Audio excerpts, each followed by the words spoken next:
We're really excited that this is May 2023. It's Leave a Legacy Month in Canada, and we have partnered the YWCA with the Muskoka Community Foundation. We've had a relationship with the foundation for many years, but this is our first foray into an agreement where donors and supporters of YWCA Muskoka can leave a gift through the community foundation, who will invest this money well and provide us a longer term return.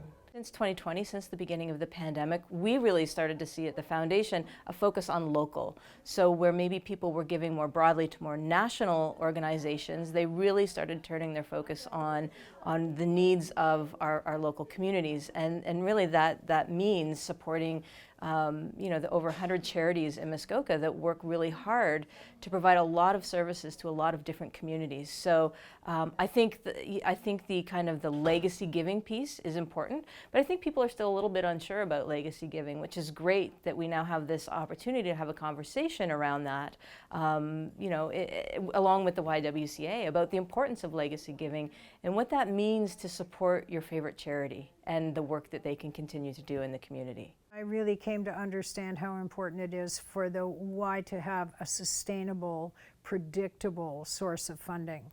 And that's especially true when so much reliance is there on government funding.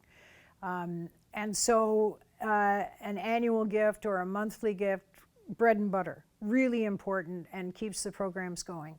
But if you want to think long-term, if you want to plan long-term, then a program like the Legacy Fund, I think, is essential. And I think it's essential, too, for conveying to people here the Y has a future, a prosperous future, that it's a stable organization. It's worth investing in it, not just because of what they do today, but because of how they could grow and become stronger.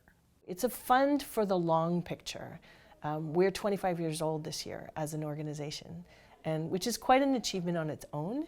And our hope is that when we're thinking about what are we going to be doing 25 years from now, hopefully we won't be chasing little pots of funding all the time, little grants, right? It takes a lot of energy to do that.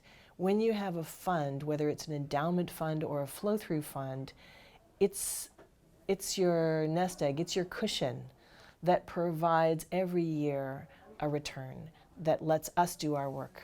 And fortunately, this spring we had an anonymous donor come forward with a special gift, and our board chose to allocate a portion of our very small surplus from 2022 to match it, and we're at 17,000 raised of a goal of 25,000. So we're looking for people to consider giving a gift, whether that's for Mother's Day, in memory of somebody, in honor of somebody, or if you're doing estate planning and interested in naming a charity in your will, you can designate, maybe it's 1%, maybe it's 3% of funds that you don't even need right now, but down the long term, you want to leave a memory or a legacy to your community.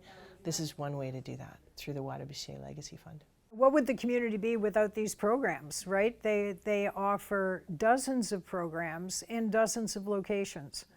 And the programs really are targeted at the well-being of all different kinds of people in the community, from youth to seniors.